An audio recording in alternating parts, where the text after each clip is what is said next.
ஊர் மட்டுமில்ல, உலகமே சொல்லுது இவர் போல யாருன்னு. மேஜர் முகுந்த் வரதராஜன். அவரை பற்றி அவங்க ஃபேமிலி மெம்பர்ஸ் என்ன சொன்னாங்க, கூட ஒர்க் பண்ண நண்பர்கள் என்ன சொன்னாங்க, இந்த உலகம் அவரை எப்படி பார்க்கணுன்ட்டு நினைக்குது, அவருடைய கேரக்டர் என்ன, நேச்சர் என்ன, பல சுவாரஸ்யமான விஷயங்களை இந்த வீடியோவில் பார்க்கலாம். முகுந்த் வரதராஜன் சொன்னா எனக்கு ஞாபகம் வரக்கூடிய பாரதியார் பாடல், தேடிச்சோறு நிதம் தின்று பல சின்னஞ்சிறு கதைகள் பேசி மனம் வாடி துன்பம் மிக உழன்று பிறர் வாட பல செயல்கள் செய்து நரை கூடி கிளப்பருவம் எய்தி கொடும் கூற்றுக்கு இறையன பின்மாயும் பல வேடிக்கை மனிதரை போல நான் வீழ்வேன் என்று நினைத்தாயோ தாயேன்னு பாரதி சொன்ன வரிகள் தான் மனசுக்குள்ளர நிற்குது. முகுந்த் வரதராஜன் வீழ்ந்தாலும் விதையா விழுந்து மரமா முளைச்சு மலரா நம் மனங்கள்ல வாசம் வீசிட்டு இருக்காரு.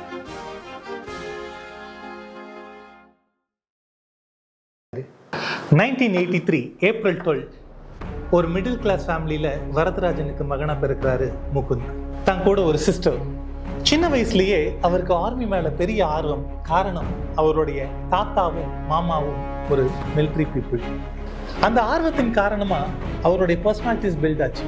பொதுவாக ஒரு பர்சனாலிட்டிஸ் பில்ட் ஆகணும்னா 3 விஷயம் ரொம்ப இம்பார்ட்டன்ட்: எஜுகேஷன், எக்ஸ்பீரியன்ஸ், என்விரான்மெண்ட். இந்த என்விரான்மெண்ட்ல முகுந்துக்கு 2 மிலிட்ரி பீப்புள் இருந்தாங்க.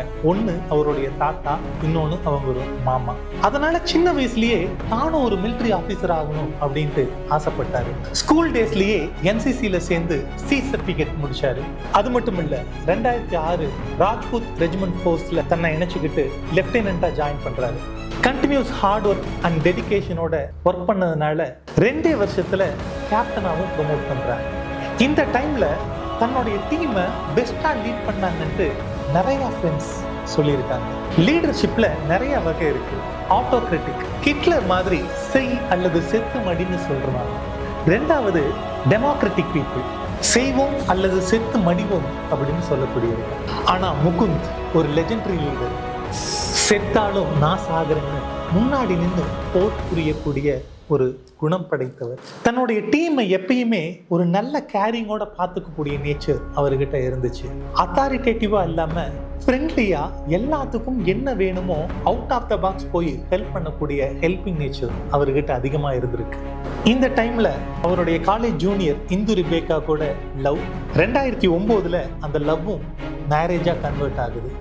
2011 ஆர்ஷியா தன்னுடைய மகளை பெற்றெடுக்கிறார். தன்னுடைய மகளுக்கு பாரதியார் பாடல்களை உறக்க சொல்லி கொடுத்திருக்காரு.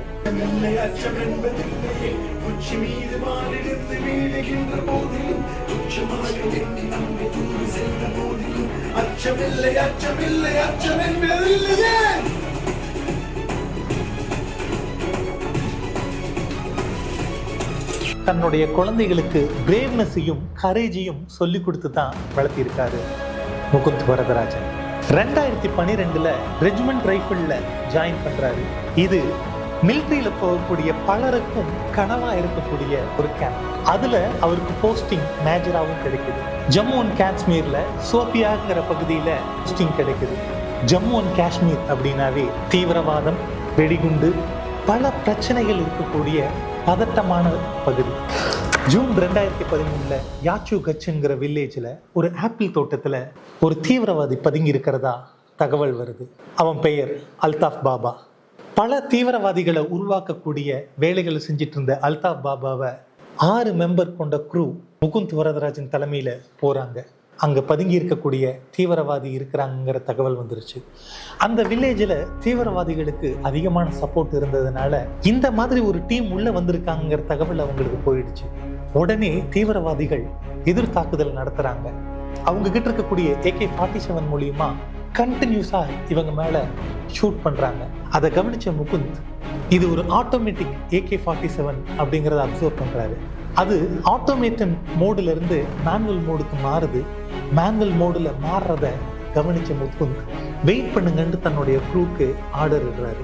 10, 9, 8, 7 அப்படின்னு கவுண்ட் பண்ணி 3210 அவங்க கிட்ட குண்டு முடிஞ்சதை உறுதிப்படுத்தின முகுந்த் வெளியே வராரு, ஷூட் பண்றாரு, அல்தாப் பாபாவை ரிமூவ் பண்றாரு. இந்த ஆபரேஷன் மிகப்பெரிய சக்சஸ் ஆச்சு. இந்தியா மட்டுமில்ல, வேர்ல்டே அவருடைய பெருமையை பேசிச்சு. அப்போ ஒரு ஆர்மி மேனா லேட்ரல் திங்கிங் முகுந்த் கிட்ட இருந்துச்சு. எந்த ஒரு விஷயத்தையும் சமயோஜிதமா செயல்படணுங்கிற அந்த தெளிவு அவர்கிட்ட அதிகமாக இருந்துச்சு. அதை விட முக்கியம், தன்னுடைய குரூக்கு ஒன்றும் ஆயிடக்கூடாதுங்கிற அந்த பாசமும் அவர்கிட்ட வெளிப்பட்டுச்சு. இப்படி எல்லாமே நல்லா போயிட்டு இருக்கும்போது லாஸ்ட் டைம் அவருக்கு கிடைச்ச சில டாக்குமெண்ட்ல சில விஷயத்த டீகோட் பண்றாங்க. அதுல இன்னொரு தீவிரவாதியும் சோஃபியா காசிபத்ரியில ஒளிஞ்சிட்டு இருக்கிறதா தகவல் வருது. சாப்பிட்டு இருந்த லஞ்சை கூட விட்டுட்டு தன்னுடைய க்ரூவோட கிளம்பி போறாரு. பார்த்தோம்னா அந்த தீவிரவாதிகள் ஒரு 2 அடுக்கு மாடியில பதுங்கி இருந்திருக்காங்க. மொத்தம் 3 தீவிரவாதிகள் அங்க இருந்ததா இவங்களுக்கு தகவல் கிடைச்சது. இவங்க போகிறதுக்குள்ளார தீவிரவாதிகளுக்கும் தகவல் கிடைச்சிருச்சு, இந்த மாதிரி சுத்தி வளைச்சிட்டாங்கன்ட்டு. ஸோ மீண்டும் சண்டை ஆரம்பம். அந்த சமயத்துல தான் ஈவினிங் ஆயிட்டு இருக்குது. அவங்க தப்பிச்சிடக்கூடாது அப்படிங்கறதுல ரொம்ப கவனம் செலுத்தி இருந்தாரு. இந்த தீவிரவாதிகள் யாருன்னா, எலெக்ஷன் டைம்ல எலெக்ஷன் போல் ஆபீசர் மேல குண்டு எறிஞ்சு கொன்னவங்க, இந்தியாவினுடைய இறையாண்மைய கேள்விக்குறியாக்கினவங்க.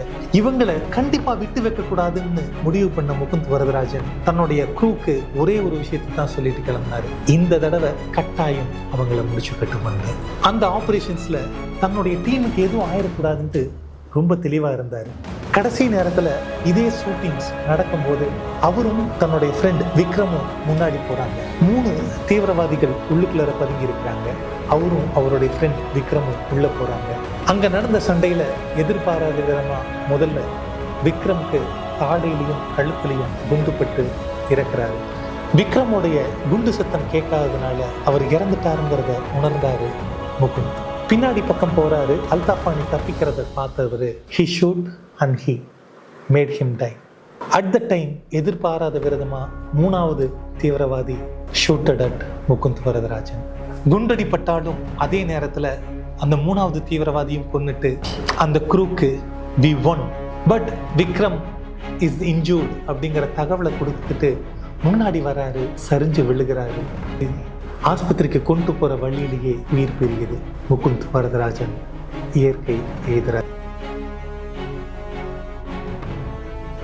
அவருடைய ஃபியூனரலுக்கு நிறைய பேர் கலந்துக்கிறாங்க. எக்ஸ் மிலிட்ரி மேன் ஈசன் அவர்னால கலந்துக்க முடியல அப்படின்னு தன்னுடைய ஜூனியரை ராகுல் சித்தார்த்தை 2 லெட்டர் கொடுத்து அனுப்பி வைக்கிறார். அதை ராகுல் சித்தார்த் முகுந்த் வரதராஜனுடைய ஃபாதர் கிட்டையும் மதர் கிட்டையும் கொடுக்குறாங்க. அந்த டைம்லையும் Varadarajan sir, you have to work hard and B brave. நீங்க மிலிட்ரிக்கு சர்வீஸ் பண்ணணும், நீங்க இன்னும் ஹார்ட் ஒர்க் பண்ணணும், உங்களுடைய பெஸ்ட்டை கொடுங்கன்ட்டு அந்த இக்கட்டான சூழ்நிலையும் மோட்டிவேட் பண்ணியிருக்காங்க.